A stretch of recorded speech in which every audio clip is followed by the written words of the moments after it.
بسم اللہ الرحمن الرحیم۔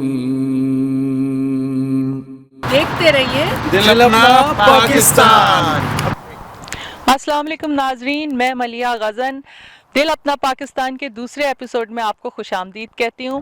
جی انتخاب صاحب السلام علیکم۔ وعلیکم السلام مدیحہ، آپ نے تو کمال کر دیا، ہماری ٹیم نے لگ رہا ہے اس پروگرام کو پہلی قسط کو تو ایسا بنایا ہے کہ لوگوں نے واہ واہ کر دی۔ بالکل ناظرین، ہمیں بہت امید سے بڑھ کر ماشاءاللہ فیڈ بیک ملا، اور یوٹیوب پہ، فیس بک پہ، ای میلز کے تھرو، ایس ایم ایس کے تھرو، جو یقین نہیں آ رہا کہ اتنا اچھا رسپانس ہمیں ناظرین نے دیا ہے ماشاءاللہ۔ بالکل میں تو اپنی پوری ٹیم کو مبارکباد دیتا ہوں۔ ہم تو بہت، ہمیں ایسا لگا کہ یہ ہم ساتھ میں بیٹھے ہوئے ہیں سب کے اور پروگرام دیکھ رہے ہیں۔ بالکل، اور اسی طرح سے ہمیں فیڈ بیک دیتے رہے، ہم آپ کے بہت شکر گزار ہیں، اور اسی طریقے سے ہم سے آپ کانٹیکٹ میں رہیے، اور ہم آپ کی پسند کی تمام چیزیں آپ کو اسی طرح دکھاتے رہیں گے۔ جی ناظرین، بالکل اب ہمارا پروگرام آئندہ جو ہے وہ ملیحہ بتائیں گی کہ اس مہینے کا پروگرام میں ابتدا کر دیتا ہوں۔ یہ اسلامک ایئر شروع ہو رہا ہے، اور اس اسلامک ایئر میں جو بھی پروگرام ہمارے محرم کے مہینے کے آئیں گے وہ ملیحہ آپ کو بتائیں گی۔ جی ناظرین، جیسے کہ آپ جانتے ہیں کہ یہ ایک مسلمانوں کے لیے بہت ہی مقدس مہینہ ہے محرم کا، اور ہم یہ بڑے خلوص سے مناتے ہیں، اور ہم ماشاءاللہ کینیڈا میں بھی اسی طریقے سے جیسے پوری دنیا میں منایا جاتا ہے اسی طریقے سے ہم یہاں پہ بھی سیلیبریٹ کرتے ہیں۔ ہمارے بچے، تاکہ آنے والی جنریشن بھی اس چیز کو دیکھیں، سیکھیں کہ ہمارے محرم کے مہینے میں، اس مقدس مہینے میں ہم کیا کیا کرتے ہیں اور یہ کس طرح منایا جاتا ہے۔ تو اس پر ہم کچھ مذہبی اسکالرز سے بھی بات کریں گے، آپ کی بھی بات کرائیں گے، کچھ آپ کو پیغامات بھی دیں گے، اور اس میں نعتیں بھی شامل ہوں گی۔ تو ضرور دیکھتے رہیے آپ یہ ہمارا پروگرام، اور اس میں آپ کو بہت کچھ انشاءاللہ اس مہینے کے لیے ملے گا۔ تو چلتے ہیں آگے پروگرام کی طرف۔ جیسے کہ آپ میرے لیفٹ ہینڈ سائڈ کے بیک گراؤنڈ پہ دیکھ رہے ہیں سری بی سی کی ایک بہت خوبصورت مسجد، جامع مسجد، جہاں پہ ہم لوگ اپنی جمعے کی نماز، عید الاضحیٰ اور بڑے بڑے اجتماعات یہاں پہ ہوتے ہیں۔ تو آئیے ناظرین، چلتے ہیں اس بابرکت مہینے کی مناسبت سے ایک نعت کی طرف چلتے ہیں۔ خوبصورت سی آواز، سارا رضا، اور خوبصورت سی ناز۔ تو آئیے سنتے ہیں، امید ہے آپ کو اور ملتے ہیں۔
Inshallah you will rock.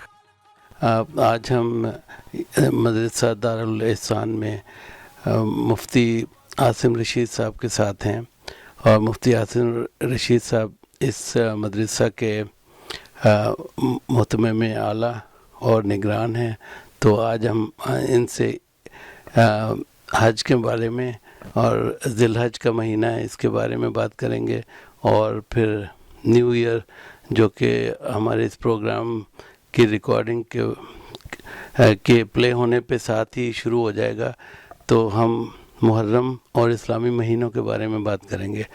تو السلام علیکم مولانا صاحب۔ وعلیکم السلام ورحمۃ اللہ وبرکاتہ۔ تو آپ کو بہت بہت حج کی مبارکباد بھی ہم دیتے ہیں۔ تو آپ کچھ کہنا چاہیں گے حج کے بارے میں؟ یہ حج تو اسلام کی تکمیل کے مرحلوں میں سے شمار ہوتا ہے، جب اللہ تعالیٰ نے بہت سارے احکامات نازل فرمائے اور بہت ساری قربانیوں سے مسلمانوں کو گزارا، تو اخیر میں حج کی نعمت عطا فرمائی۔ تو یہ ان کے ایمان کو مکمل کرنے اور اللہ کے گھر کی زیارت اس طریقے سے کرنے کی جس طریقے سے اللہ تعالیٰ راضی ہوتے ہیں، جس طریقے سے اللہ تعالیٰ نے چاہا اور جس طریقے سے اللہ تعالیٰ نے ابراہیم علیہ السلام کو سکھایا، تو اس آرزو کو پورا کرنے کا یہ ایک ذریعہ ہوا۔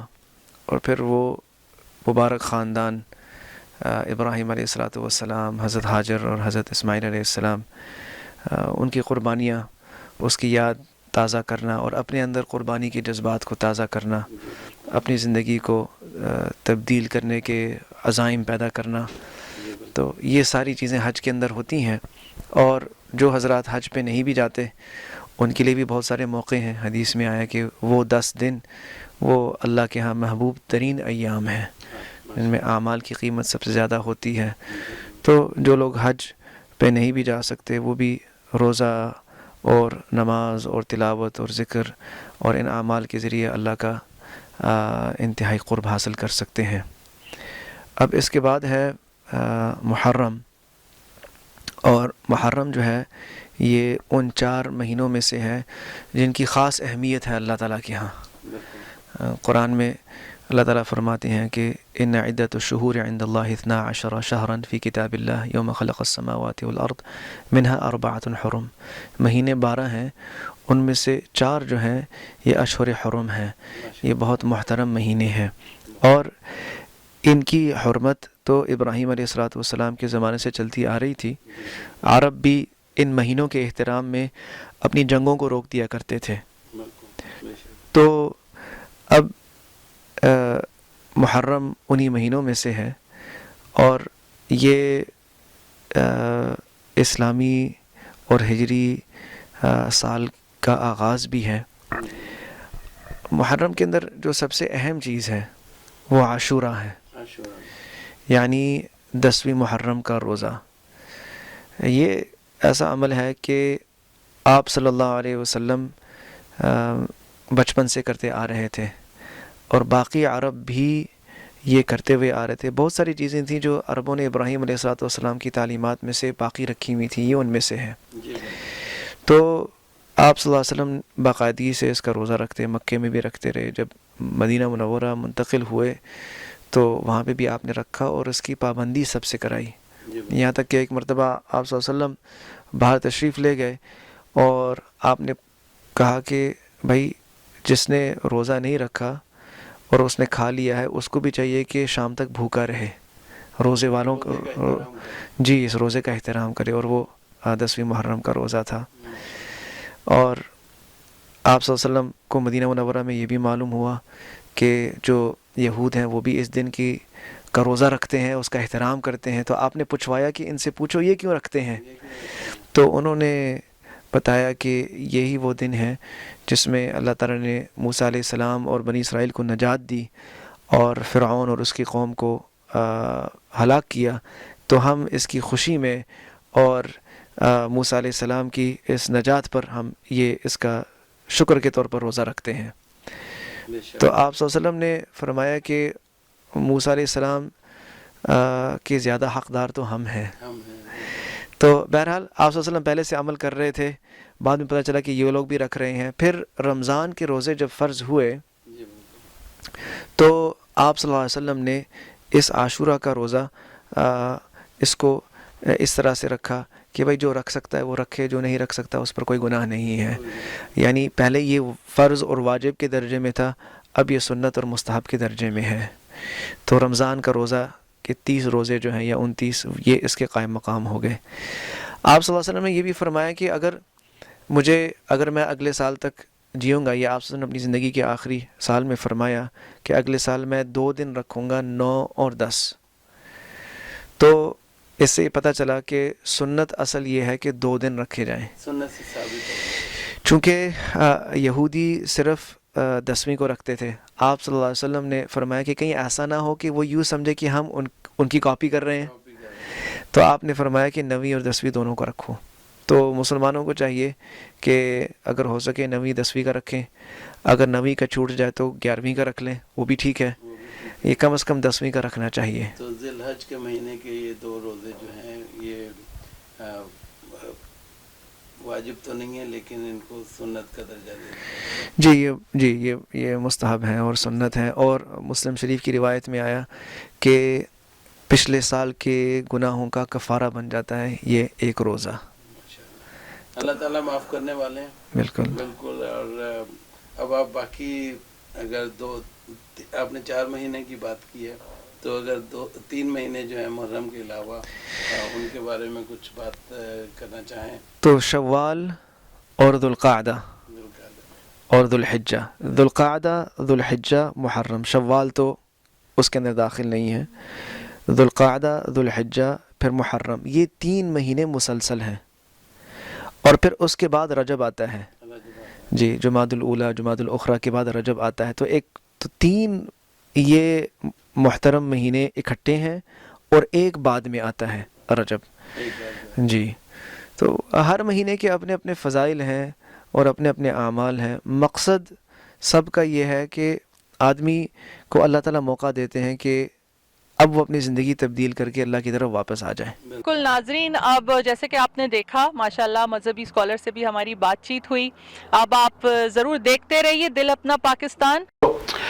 جی رضوان صاحب، آپ نے پچھلے پروگرام میں بھی اپنی آواز میں بہت اچھا گنگنایا تھا، تو میں چاہوں گا کہ آپ اس مہینے کی نسبت سے ایک اچھی سی نعت کے کچھ اشعار سنائیں. جی ہاں ضرور، کیوں نہیں. بہت بہت شکریہ انتخاب صاحب. بسم اللہ الرحمن الرحیم. مدینے کو جائیں یہ دل چاہتا ہے، مدینے کو جائیں مدینے کے آقا دو عالم کے مولا، مدینے کے آقا دو عالم کے مولا تیرے پاس جائیں، یہ دل چاہتا ہے تیرے پاس جائیں. محمد کی باتیں، محمد کی سیرت، محمد کی باتیں، محمد کی سیرت سنیں اور سنائیں، یہ دل چاہتا ہے سنیں اور سنائیں. رضوان صاحب، بہت بہت عمدہ کلام آپ نے پیش کیا. آئیے چلتے ہیں امجد صابری صاحب کی ایک قوالی کی طرف.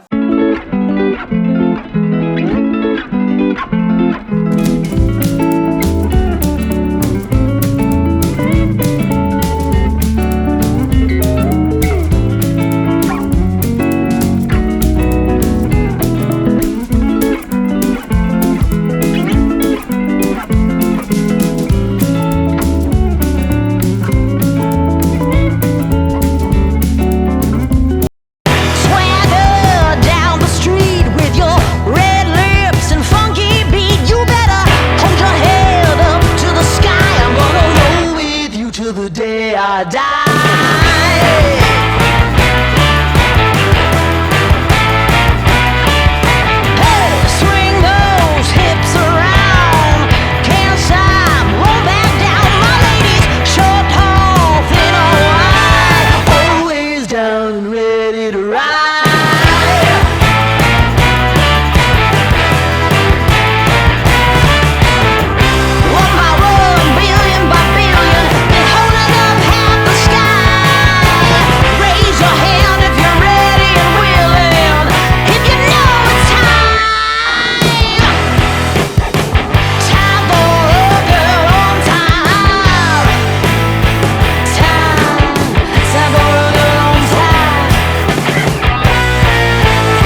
come and the society that they are a part of.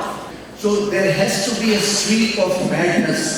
وہ کہتے ہیں اردو میں جنون, جو پیشن جب تک نہیں ہوگا کوئی تبدیلی کہیں دنیا میں آئی نہیں ہے نہ آئی, تو وہ جنون اور وہ پاگل پنی ضروری ہے ہم سب میں, چاہے اس کو ہم اپنی فیملی کے لیے بھی استعمال کر سکتے ہیں, اپنے کاروبار, اپنے professions, but more importantly when you have the time, when you have the luxury, you must take out some time, because without time nothing happens. تمہاری چچی اور میں تمہارا چچا ایلینا کی سوچ میں پڑی, بے حد حجتی باتیں ہوئی. کہنے لگی کہ بھائی تو بھائی کہنا غلط ہے, بھا کہا کرو یا بھایا, اور آپا کو آپ ہی کہوں. یہ تو بڑی گڑبڑ کی بات تھی, کیا دھوبن کو دھوبی کہوں اور دھوبی کو دھوبا؟ میں نے کہا دیکھو بعض لفظوں کے آخر میں جو یہ آتی ہے وہ ان کے پیشے کو ظاہر کرتی ہے, جیسے دھوبی, نائی, قصائی, بڑھئی, کبابی, بساتی. وہ بولے تو سب آپ کیا کہتے ہیں مؤنث ہیں اور کیا کہتے ہیں مذکر. تو ماما آیا تو آیا آئی کہ آیا آیا, وہ پھندے پر پھندا ڈالتی جاتی تھی. مجھے ایک ضروری کام یاد آ گیا, میں نے اسی لیے کرتے ہوئے پیچھے کھڑا ہے, ابھی تم کو یہ سب سمجھانا ہوگا. In the 1960s, our most renowned poet, Faiz Ahmad Faiz, wrote a poem in blank verse. He wrote it in English for a documentary to be made, a short documentary on Mohenjo-daro. The film was never completed. Professor Saab's poem, and I doubt if he wrote another poem in English, is titled The Unicorn and the Dancing Girl.